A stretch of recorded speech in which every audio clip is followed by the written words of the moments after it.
Assalamu alaikum wa rahmatullahi wa barakatuh. May the peace, mercy, and blessings of Allah, God, be upon you all. Reporting live from Masjid William Salam in Norfolk. Is it 1 o'clock yet? Yeah. Gotta hurry up and get to this. All right. Assalamu alaikum, sister. All the truth that I convey is from Allah. Only the errors are mine. He is the Haqq. He is the truth and the source of all truth. So all truth I convey is from God, the Creator. Any errors that I make are my own. The truth of the matter today is something that may be a hard pill to swallow. But Malcolm X said, I didn't come here to say what you like. I came here to tell you the truth, whether you like it or not. So the truth is, 2 weeks of protests cannot undo 400 years of systematic oppression. Let me say that again. The truth is, 2 weeks of protests cannot undo 400 years of systematic oppression. Not 2 weeks, not 2 months, not 2 years of protesting. Martin Luther King protested, and we are still systematically oppressed. Farrakhan had about 3. He had a Million Man March, the Million Family March, the anniversary of the march, and we are still systematically oppressed. Marching does not work in and of itself. It is a start. It is a catalyst for change, but it is not change itself. How you doing, lady? Those who are now changing their mind and admitting that they were wrong are not afraid of marches. They are afraid of the results of the march. So they have decided to control the effects of the marches by saying, we agree with you now. By admitting that George Floyd was murdered, by admitting that Ahmaud Arbery was murdered, by admitting that Breonna Taylor was murdered, they are using this as an effort to control the narrative. But maybe if they would have believed us initially, those people would not have been killed. If they listened to us in 1950, in the 1950s, in the 1960s, in the 1970s, in the 1980s, in the 1990s, in the 2000s, in 2010, when Colin Kaepernick kneeled, if they had listened to us then, at least those 3 people possibly would not have been killed. So why would I believe you now? Amendment. An amendment means a change, an alteration. Amendments were added to the Constitution. Changes were made. But we do not still see real change. We are still oppressed. We are still second-class citizens when they changed the Constitution supposedly for us. We are still killed with impunity. It still takes marches all over the world for us to receive justice from a crime that was committed in broad daylight, with witnesses screaming at the murderer and it being recorded. This is how oppressed we are. This is how much justice that we seek. Someone can kill someone in broad daylight, and we need marches in order for that person to at least be arrested. And even after that, a Hall of Fame quarterback comes out and says he is against protesting for our own lives. Still, people are saying, what was he doing before he was handcuffed? And before he was strangled to death? Still people there are saying all lives matter and blue lives matter. Still there are people supporting Tronald Dump who has at least a 40% approval rating. His approval rating should be 0. And still we have 1% of the population who has control over all the money and all the power. Did you know that race and racism was invented? It is something of a social construct. It is created. It is not real. We are 99.99% the same. Our differences, that 0.001%, is what we are fighting over, the complexion of our skins. But it was invented by the elite, the 1%ers. They found that the best way to keep their wealth and to control the population is to have a race or a competition between people over the color of their skin. By the way, let me say this again. The elites found the best way to keep their wealth and control the population. This is the quintessential thing that I want to add here. They control the population by having a race or competition between people over the color of their skin. By the way, and I love defending religion, people have been fooled into believing that religion is this controlling mechanism. It is not.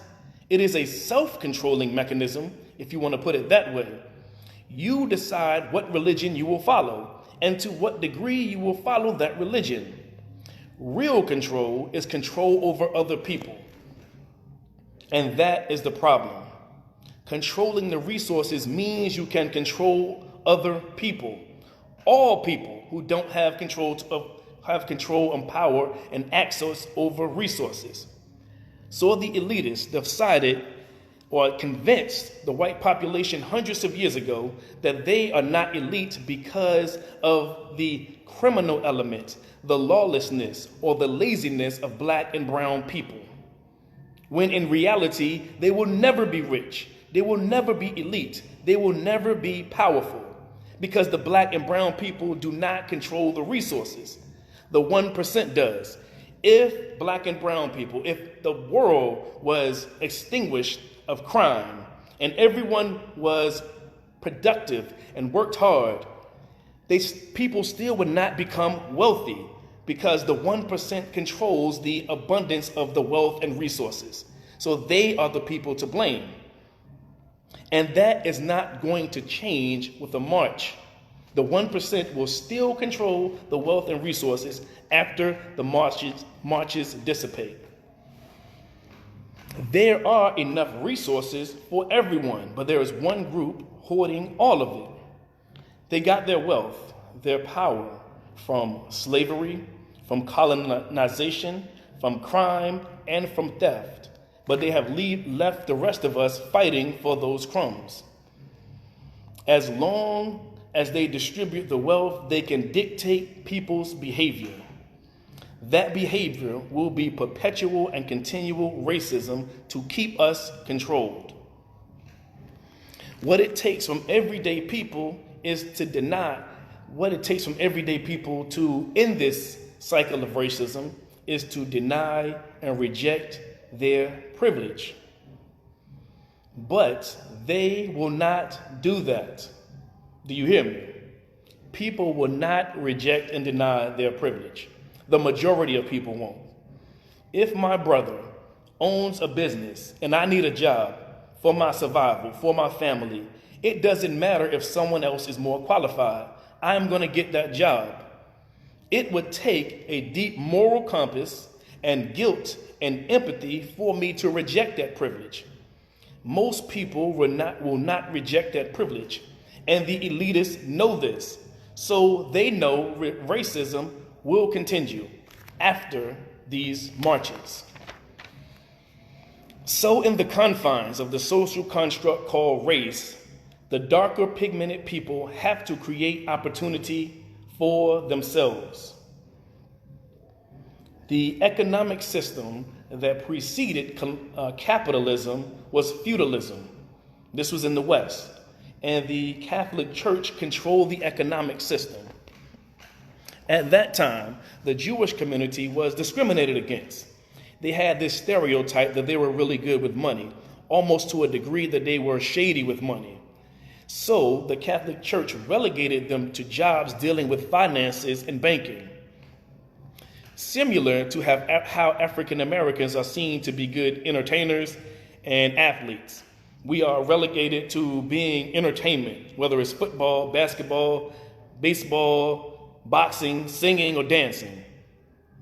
The Jewish community was able to use that stereotype and marginalization for their own betterment, for their own amelioration. We can do the same. Our athletes and entertainers can use their wealth and resources for our collective amelioration. Roger Goodell, the NFL commissioner, said there would be no NFL without black players. That was true when Colin Kaepernick kneeled 3 years ago, but he was blackballed for it. That was true when Jay-Z said we are past kneeling and partnered with Colin Kaepernick's oppressors. That was true when Jerry Jones said you better not kneel because you can't be on the Cowboys team. That was true when most people thought it was more important to remain Cowboy fans instead of being fans of black people. If it is true in the NFL, it is doubly true in the NFL. There is no, in the NBA, if it's true in the NFL, it is true in the NBA. There is no NBA without black players. When the Clippers owner was caught saying racist statements, the players still played because they thought this playoff game was more important than the struggle and plight of African Americans. Before they had even gotten rid of the owner of the Clippers. African Americans eat the most fast food. I don't know if you know that. This is a fact. There's a study that said African Americans spend the most on fast food. If that's the case, then Papa John's should not be in existence. If we stood strong enough and didn't accept everybody's lip service and apologies, Papa John's wouldn't be in existence. The civil rights laws, the amendments to the constitutions are all open apologies and acknowledgments of our oppression. If these entities, if these leagues, the NFL, the NBA, food distribution places can't live without us, then that means, or need us, that means that we don't need them. We can do it without them. We are the generators of the finances, of the wealth. So we can do it ourselves, whether it's a football team, a basketball team, a recording studio, a distribution studio, a food or a fast food restaurant, what have you. We can do it ourselves. If we are the people who compose most of the athletes, most of the people who eat food, and we can cook food, why do we go to somewhere else for it? Athletes can go to HBCUs and build our institutions of education, teach our children our history, use the stereotypes that we are entertainment to help create doctors and lawyers and entrepreneurs so we can become self-sufficient. We don't need our oppressors for a job or an education or legislation or for anything. I want to reiterate, and I want to make sure this is clear. First of all, that God is one and humanity is one. And you will be held accountable for everything you did in your life. But until people understand this and accept this, we must protect ourselves, support ourselves, build ourselves, create for ourselves, and do for ourselves. My mother didn't see me as a man until I was out of her house and able to raise my own family without her help. The same is true of this world. The world will never see us as who we are until we don't need them anymore, until they need us. Then we can talk to them on equal footing. Now, I gave a synopsis of what we should do for those people who are the elite African Americans, the 1%. But for everyone else, my advice to you and my advice always is to become a Muslim, to submit your will to the will of God. Then you will commit yourself to learning and knowledge. You will commit yourself to improving yourself, your mind, your body, and your soul. You will commit yourself to justice. You will commit yourself to making this world a better place, building today for tomorrow. Submitting our wills to the will of God. And when doing this, then we will be able to get to a higher plane. We can teach others to get to this higher plane. But ultimately, it's a case of survival. We are surviving currently, so we must do for ourselves. There are Muslims who have not made it known, at least to my satisfaction, that they are in support of the African American struggle. People have given khutbahs, but they should be out there marching, standing tall with us. The Quran says, what the translation goes, what is wrong with you that you don't help people who are oppressed, those who are weak, and those who say our oppressors are oppressing us? It is your job. It is your duty as a Muslim. I don't care who you are. This is your duty. So when you see me in pain, you have to help me. Muslims have to fight for justice. And to my brothers, and brothers and sisters in this race called African American, black, what have you. Since I have some time left, I want to make this a short and brief talk. But I also want to say to you all that you all are becoming the people that have a problem for every solution. And not all of you. I'm sorry. I don't mean to say all of you. But there are some who have a problem for every solution. Listen, I have issues with entertainers who do things I don't like. But I salute Jay-Z, even though I didn't think it was right for him to partner with the NFL. That he put out ads, that he is trying to find justice for George Floyd, I salute him for that. Floyd Mayweather once said, I would never give any money to Africans because I don't know any of them. But I salute him for paying for the funeral of George Floyd. Kanye West said slavery was a choice. He said Donald Trump was his daddy. He loves him. Yet he paid for college for George Floyd's daughter. I salute him for that. I know people are not perfect people. You all find a way, many of you find a way to accept the apologies and forgive athletes and entertainers when they make missteps, when they make egregious transgressions. But we attack politicians. We attack Kamala Harris for attacking Donald Trump, who is against us. If the enemy of your enemy is your friend, at least to some degree, you attack George Biden for attacking Donald Trump. You boo many of you, I saw them booing the Minneapolis mayor because he didn't go far enough. He was attacked by Donald Trump for being too weak on African Americans and on the protesters. And some of you criticized Colin Kaepernick. I saw you. So you could watch football with a clear conscience, but now you are on his side. There is no perfect person. There is no black Messiah that will come and save you that you will be in total agreement with. Do you understand this? You have to save yourself. Politicians are using us. So we have to use them, get them to do what we want them to do. There are only two candidates, two possible people on the earth right now who can possibly be the president. You can put the next 4 years of your future in someone else's hands, or keep it in your own hands.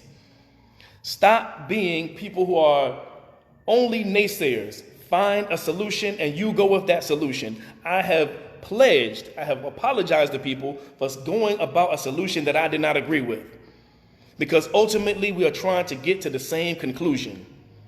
So do the same with your brothers and sisters and any allies who are trying to help you. Stop criticizing them. Stop attacking them. Why would they help you if you attack them for not helping you as much as you want them to? Peace. Assalamu alaikum.